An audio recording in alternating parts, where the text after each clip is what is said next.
Hello and welcome to another episode of Upfront. I'm Song Se-ryun.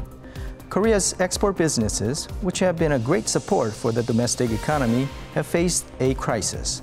It is because of the recent depreciation of Japanese yen, which has brought a significant impact on the global economy. On today's Upfront, we discuss the continued weakening of the yen and what kind of proper measures should be taken for the Korean economy.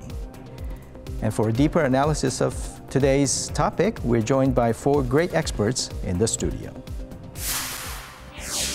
Abenomics is Japanese Prime Minister Shinzo Abe's solution for the long-term economic stagnation of Japan.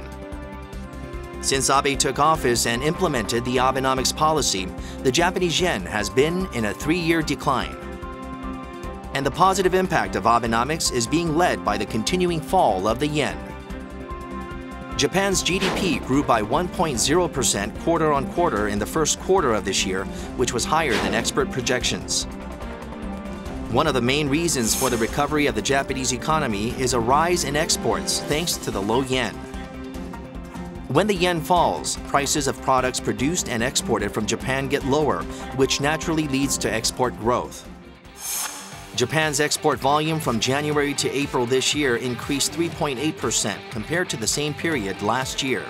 And this has had significant impact on the Korean economy, which is heavily dependent on exports.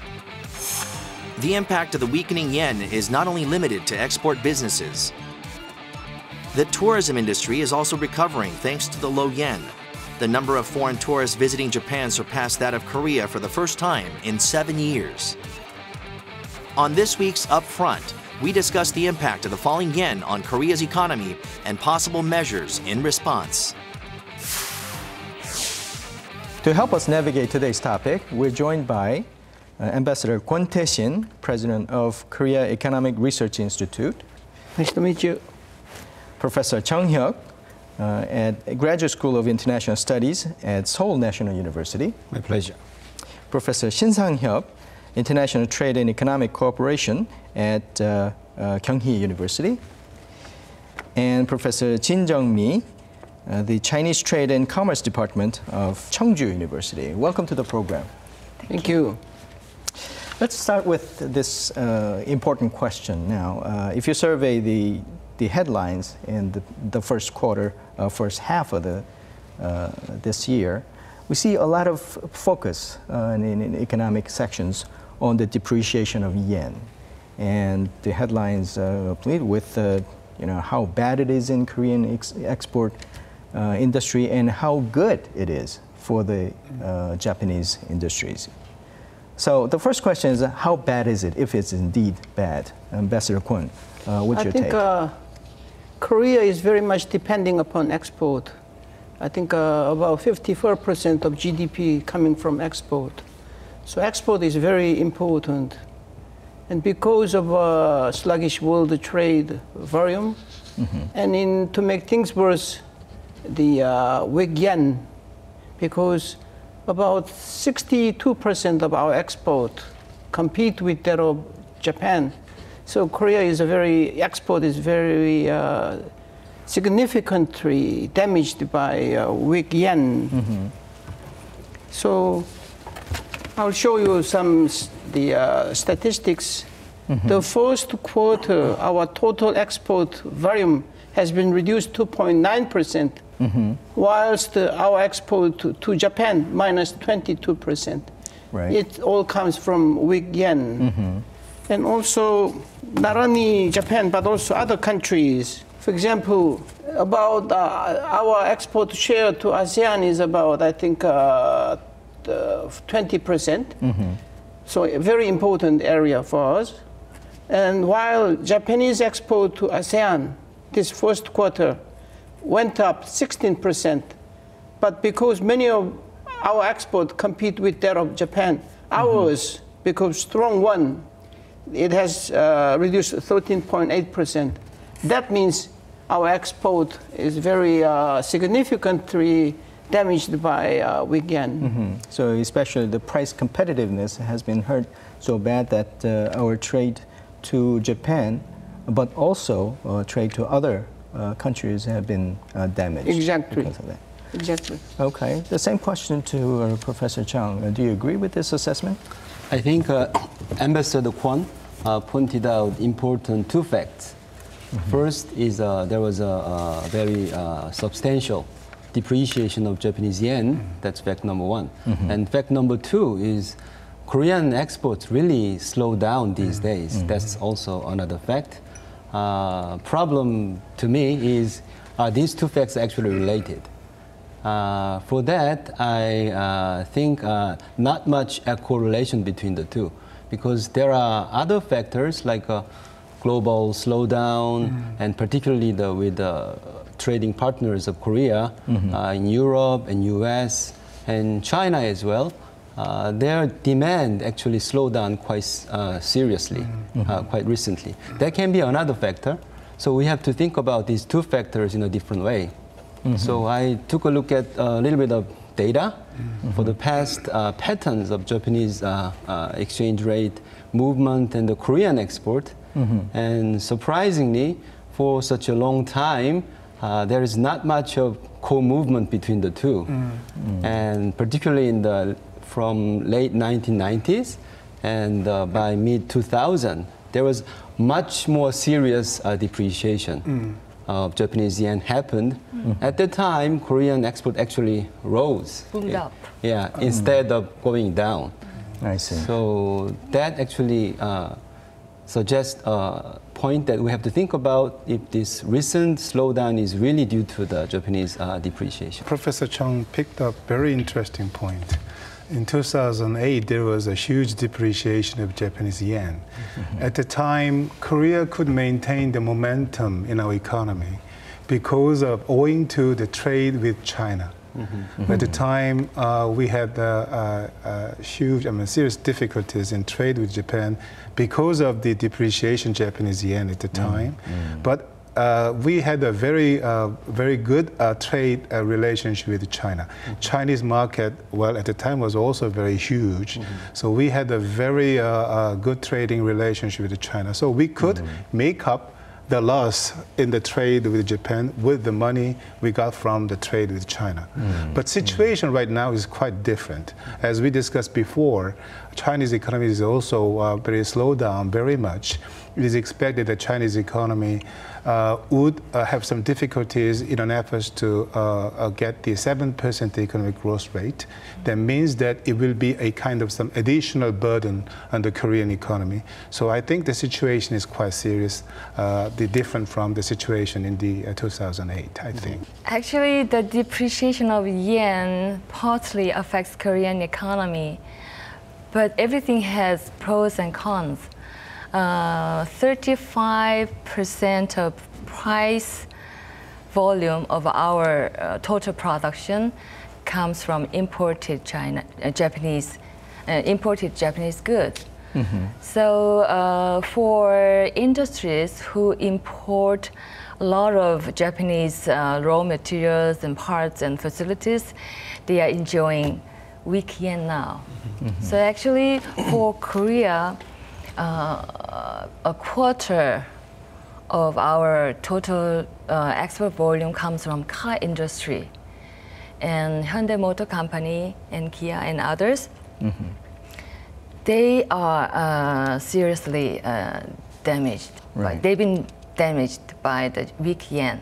But actually, the global market for Hyundai, Korean car companies and Japanese companies used to be different, After 1980, Japanese cars, their target market was high-end market in the US and in Europe. But for Hyundai,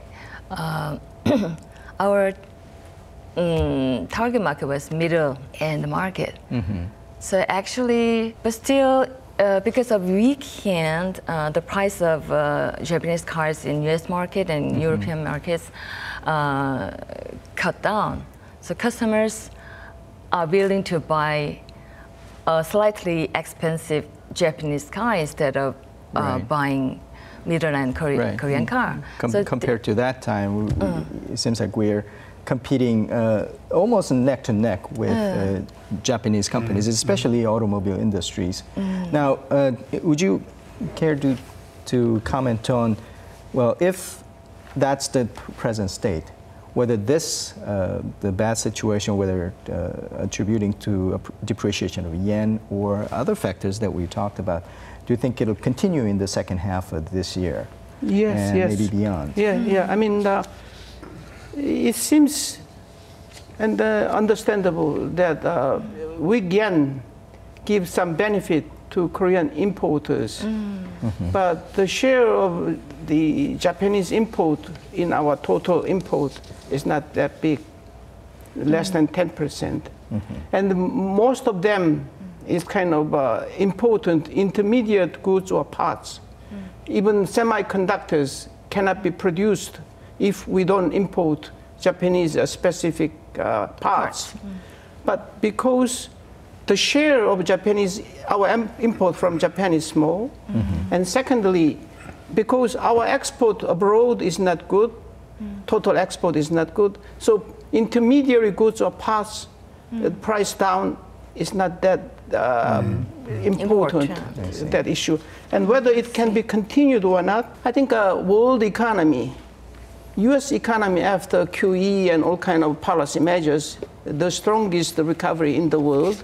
It's just a matter of time when they will increase interest rate. Right. So it is very clear in coming 2, 3, 4 years, America will continue to control money supply and raise interest rate. Whilst the Abenomics has not finished yet. Their target is 2% inflation rate, which is not reached yet. And they are in the process. And U.S. seems to support Japanese Abenomics because U.S. major concern is to block the Chinese, the aggression, not diplomatically defensive industry, but also economic area. So U.S. tried to block the Asian Infrastructure Investment Bank, AIIB, but they failed. And then U.S. tried to cover the Pacific area using TPP, Trans-Pacific Partnership. So in that sense, U.S. needs Japan. So U.S. wants Japanese economy recovery. So Korea is not that important to them. So in that sense, it is damage to us, weak yen, but I think it will continue because U.S. dollar will be strong, and then Abenomics will continue. That makes weak yen for some time. Well, if I add one thing more, actually, we say that there are 3 main economic polars supporting global economy: USA, Europe, and the third world countries, well, including China. But as the Ambassador Kwon pointed out, USA economy, USA government, well, is expected to keep on increasing its interest rates, and they want to maintain the strong American dollars in the global market. But at the same time, the European Union has taken the so-called QE, quantitative easing policy. I think that is one of the main external factors for the Japanese government not to give up their Abenomics. They are still, as Ambassador Kwon pointed out, they are still going on. So they do not have any reason to stop Abenomics. So this is the point. That means that I think that the Abenomics, I mean, weak Japanese yen is expected to continue for a while, at least 2 or 3 years, I think. Is there some basis to say that in an interim report card, so to speak, whether Abenomics is being successful, or does it have a prospect of kind of rescuing the Japanese economy? Actually, as you mentioned, they had those lost decades in Those plural. 2 decades. So is that a success? Because this, up to now it has succeeded because of the weak yen. Export grew a lot, and in Japanese yen, big corporations made huge profit, and government pushed them to raise their wages. So, I mean, income goes up, and stock price goes up, and then real estate price going up. So it's good for many parts. So it's partly, I mean, success. But because import price of oil and other import goods going up, So the average people on the street or people working for small and medium companies who doesn't export, they have damage because high price. I think we have to remember when did Abenomics actually started. It was like 2012. Yes. December. So it's relatively short. I think I mentioned Japan used QE policies and the weekend policies as a vehicle. Because the real success of Abenomics, as Ambassador Kwon mentioned, it really depends on whether their structural reform would succeed or not. The third era. Yeah, the third one. So that Abe needs kind of support. Sure. Otherwise, the structural reform is a hard one. So I think he tried to push, and he was actually aiming, in my mind, like a temporary effect of boosting up the economy. For that part, I think it was successful. But I want to add two more points. One is, but at the same time, the success is hiding the danger of the asset bubbles. Whether that will kick in or not, we'll see. So that is the key point, whether this temporary success is a true success or not. And the second one is, can Japanese people will bear that kind of transformation of current success to the structural reform, which would be much more costly. But as Professor Shin already suggested, labor union seems to be a little ready to bear it. But that, it really depends on it. I think then may be shown up perhaps next year. This year, it's a little too early. But Professor Shin, do you have the assessment as to the gamble that Shinzo Abe is taking in the domestic industry with the temporary measure of, I think it's I totally agree with Professor Jeong's idea. Because, you know, I don't know much about politics because I'm an economist. Every government intervene has limits. I mean, there should be the good and the bad, ups and downs. So for conglomerates of Japanese conglomerates who import a lot of products to major countries, they can enjoy this phenomenon. But last month, you know, the total bankrupt ratio of Japanese small and medium companies grew up 30% in comparison to last year. Right. So they don't endure the situation. So I think Abenomics' success is important to world economy and Korean economy also. Right. But the side effect of sharp decrease of Japanese yen gave huge damage to Korean economy. So as Professor pointed out, the Japanese yen, from 80 yen, it went up to more than 120 yen, 57% depreciation. Yes. Korean won, middle of the 2012, our 1 yen was 1,500 won. It is now lower than 900. Yes. 900 won. Right. So about 40% appreciation of Korean won against the Japanese yen within 2-year period. So it gives a lot of damage to Korean export. Up to now, it has shown in the electronic goods and some other goods. For automobiles and shipbuilding, the Japanese competitor, they just get more profit rather than lowering dollar price. I see. But they have enough rooms now, so they want to increase their market share so they can reduce the price now. So it will give more damage. As a result, the export and sales of Hyundai automobiles these days drastically going down. So that is what we are worrying. Ambassador, what do you think about the prospect of a bubble that Professor Jeong was talking about? This gamble is, as you said, paying off at this point, but how sustainable is it going forward?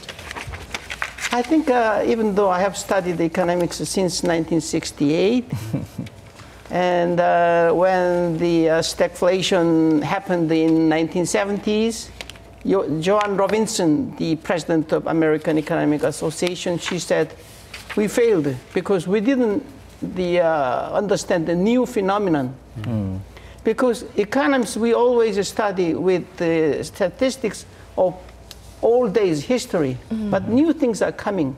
And according to traditional monetary theory or economic theory, it cannot be done. I mean, quantitative ease for huge 100,000 billions of dollars US spread out, but the price didn't go up because we're now experiencing deflation.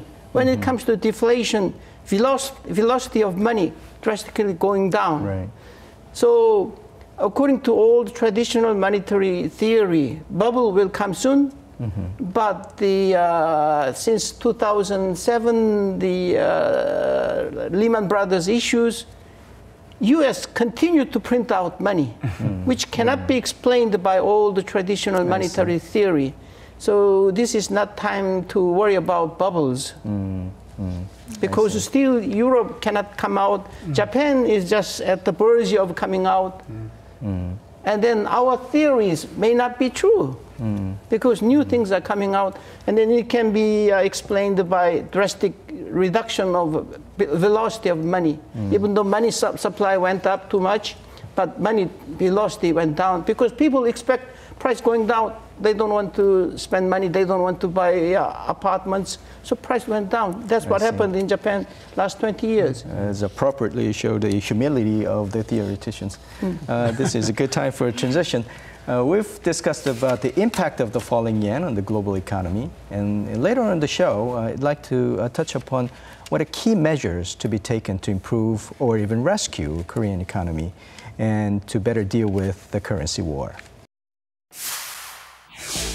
Almost 40% of the Korean economy is dependent on exports, which makes it an economy driven by export rather than domestic demand. Thus, the key to its performance in the second half of this year depends largely on how it manages the exchange rate risk. The price competitiveness of Korean companies has dropped sharply with the depreciation of the Japanese yen. This is a red alert for Korean export businesses, including major companies that export automobiles, as well as small and even medium-sized businesses. President Park expressed concerns over the damage to Korean companies caused by the weakening yen. As the situation escalates, the public is asking for countermeasures from the government, as well as a stronger corporate ecology that is not easily shaken by exchange rates. Now, let's talk about what Korean government is doing and what they should be doing. So far, we've seen the lowering the interest rate and mostly on the intervention in the foreign exchange market, mostly on monetary policies. Do you think this is the best way to do it, or what's your assessment of the Korean measure? Well, I think the Korean government missed so-called golden time in using, to fix this problem by using financial policy, exchange rate policy. Well, there are still some rooms remained for the Korean government. The reason why I can say like this is that, well, the real interest rate Korea still maintain about 3%. While the other major economies such as Japan and US, their real interest rate recorded in minus. So which means that those two economies cannot use the financial policy to change the market situation. But Korea still have some leverage to fix the problems by using financial policy. But as I said before, considering many the outcomes we can see these days in the market, we miss the golden time in using the financial policy. But what I want to emphasize is that Korean government should have to consider very seriously to use the physical policy. Physical policy seems to be one of the last remaining method available to Korea, but it should be combined with the financial policy as well. The combining financial policy and physical policy is needed for the Korean government to fix the minimize the impact caused by the weak yen, I think. I see. Ambassador Kwon? Yes, I mean, the most important thing to us is unemployment issues, making new jobs for youngsters, and making our middle class and poor people live better. And it all depends upon our economic growth. Our economic growth and potential growth rate is very low. Why? Because investment important issue, but businesses do not invest more because the unexpected world economy and also too much regulation from the government. And Korea is not a good place to do business because last 10 years, our companies, overseas investment, $220 billion in real terms, whilst what we received, $85 billion. It's about 1/3. That means less investment coming to Korea. And consumption is not going up because average consumption ratio has gone down about 6% point last 10 years because of longevity. After retirement, people worrying about their future. So even though their income goes up, they don't spend all the money. They spend for pension and insurance, all those things. One of the hard-hit sectors is the small business and medium-sized business. And Professor Chin, you mentioned that the bankruptcy rate is very high in Japan. In Japan. But in Korea as well, the small companies are suffering. And one of the things that come up is that if the falling yen is a problem, why not have better insurance policy? Insurance as in the hedging the risk of the fluctuation. But some people raise a concern that, well, remember Kiko, the knock in and knock out, the small to medium-sized business have this trauma against those kind of policies. But is there a way to kind of improve the whole package so that the small and medium-sized business will fare better in the currency war? Well, I used to be a chief fund manager handling funds, but using insurance method itself cannot solve this problem, I guess, because the fundamentals of Korean companies have serious problems. You know, they just make things. I mean, small and medium-sized companies. Their fundamentals are very, very weak. So instead of giving them chances to get insurance effect, I think our government should help them to strengthen their fundamental competitive powers. Even though it should take time, it should take a lot of time, but we should do it. You know, 20 years ago, when Japanese yen, a weak Japanese yen, enjoyed trade surplus, you know, we didn't do anything in Korea. But this time, I think the government and the companies and the whole Korea should restructure our nation. I mean, to strengthen our fundamental competitiveness. Because I used to be Director General of International Finance Bureau and Deputy Minister and Vice Minister handling foreign exchange issues. So I'm very familiar with this foreign exchange fluctuation and hedging and insurance. But our foreign exchange market, daily market, spot market, just 1/300th that of London. So Korea is a very small country, and then our capital market and foreign exchange market are all opened. So very good target for speculative motives. Yes. So when it comes to hedge or insurance, especially hedge, you should have an opposite. When you sell it, there should be somebody who want to buy. But we have only one direction. I see. So hedge cannot be covered. By definition, it's not possible. And then if you want to do hedge like Kiko or insurance, it costs a lot. So it is limited function. But I agree with her that we should use this occasion to make Korean industry and factories and companies more competitive and healthy. How they have done the Japanese companies after the Plaza Agreement in 1985. Their currency went down from $1 250 yen to 90 yen.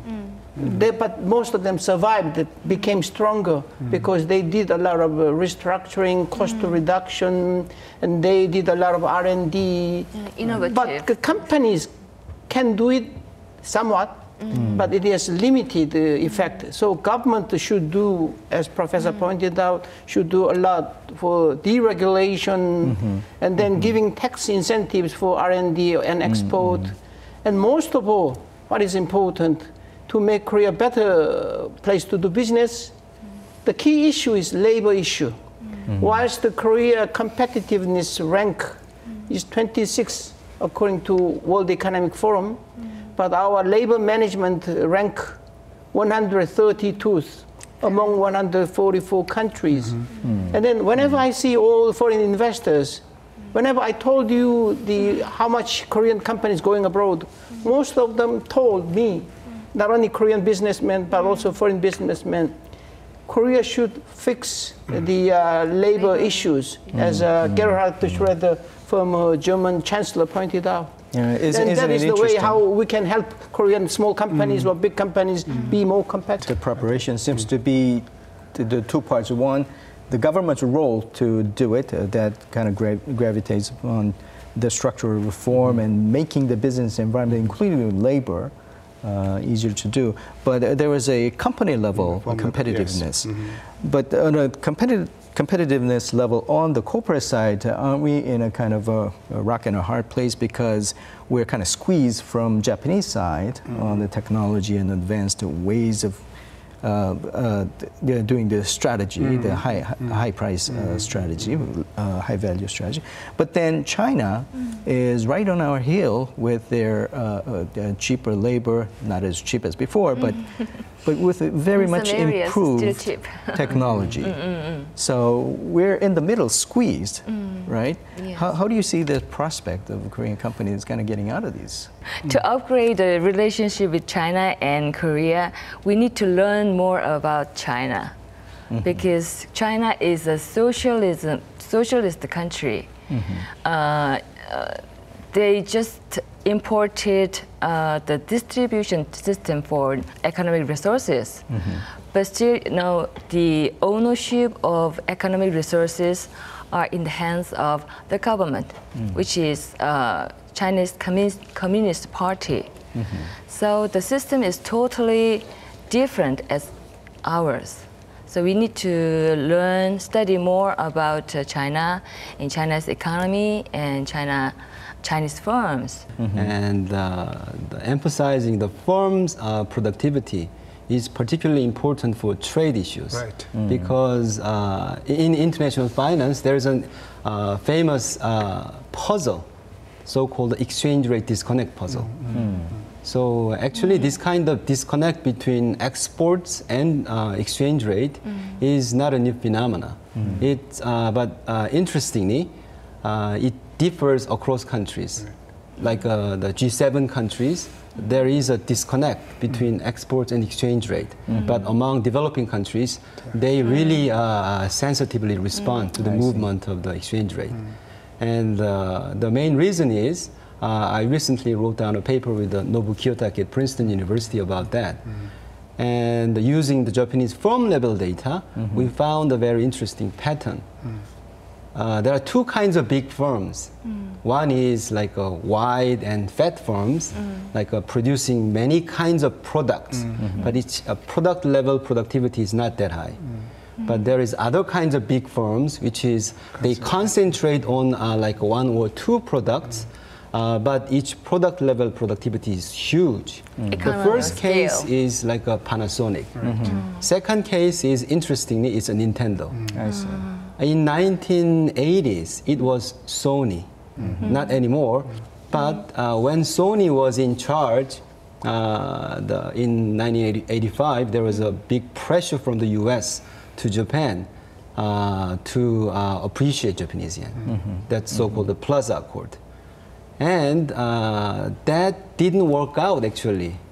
There was many kinds of pressures, and actually the 50% of Japanese yen appreciated overnight, not for several years. But the US couldn't regain its kind of surplus from Japan. And the big reason was, for example, every young American boys and girls wants to have a Walkman. They like the brand. So that kind of thing is the source of kind of the true response to this kind of financial shocks. So Korea should think about this lesson from the past and try to think about find some products that can raise their competitiveness per product. So the things that I mentioned before, which is a labor market rigidity and the deregulation affects the firm level productivity, but product level productivity is also very important. Each firm should seek out what are the right product mix for them. At the last leg of discussion, I'd like to focus on what you raised at the beginning of this discussion about the fiscal policies and what government can do to boost the economy, but not on the short-term matter, but to fundamentally change the economic structure, fundamentals, restructuring. Continue? So what can the government do? It's not an easy question. In fact, I'm putting in a spot. As we discussed already many times, our Korean government should strengthen the foundations itself, but it will take a long time. And then just before we discussed that at firm level, we should improve the quality of products, then no problem. Exchange, regardless of the exchange rate, whatever, those industries can overcome the challenges relatively easily than the other companies do. But I think that when you look at the situation where we are, how many industries have the global competitiveness in global market? I think only IT or several numbers of the industries. So the government should have to, on the long-term basis, should have to make every effort to make the favorable business environments. I think that will be very important. They can use physical, financial, and deregulation policy and institutional reforms. The government right now emphasizes the importance of the industrial reforms. Yes, that's very important. But at the same time, well, we should change the mind. Particularly the business person should have to make the fixed perception or their fixed the stance. Right now, in the middle of financial crisis, many the business conglomerates are criticized because they have huge money in their pocket, but they are hesitant to make investment. Well, yes, at firm level, it can be a good decision, but when you think about the national economy level, definitely they should make more investment, I think. So I think those kind of changes among the private circle can be made based on the mutual trust with the government, I think. But this point is very important for the future Korean economy. But I doubt whether there is a strong mutual interest between the government and the private sector in Korea. So I want to pick up this point as one of the very important issues for us to discuss further when you discuss about Korean economy in the future. I see. Professor Chin, it's a big if the political sector can get their act together, what kind of creative and the good policies would you like to see coming from the government? Actually, I have confidence in my people, Koreans. Because, we, after the Industrial Revolution in Britain, after 250 years later, we started industrialization. So we were far behind in time.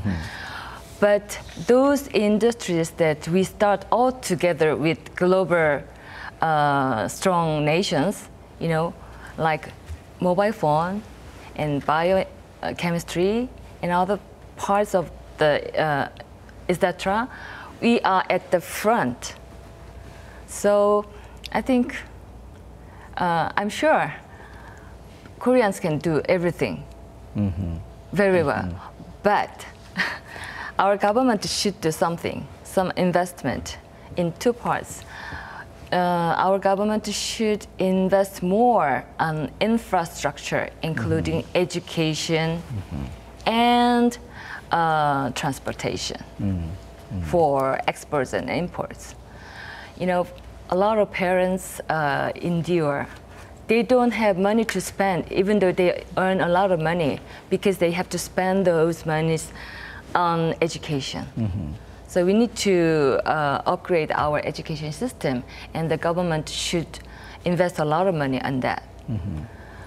And then the other thing is the debt-settled households don't spend money for their livings because of the interests and debts. So the government should invest more on housings.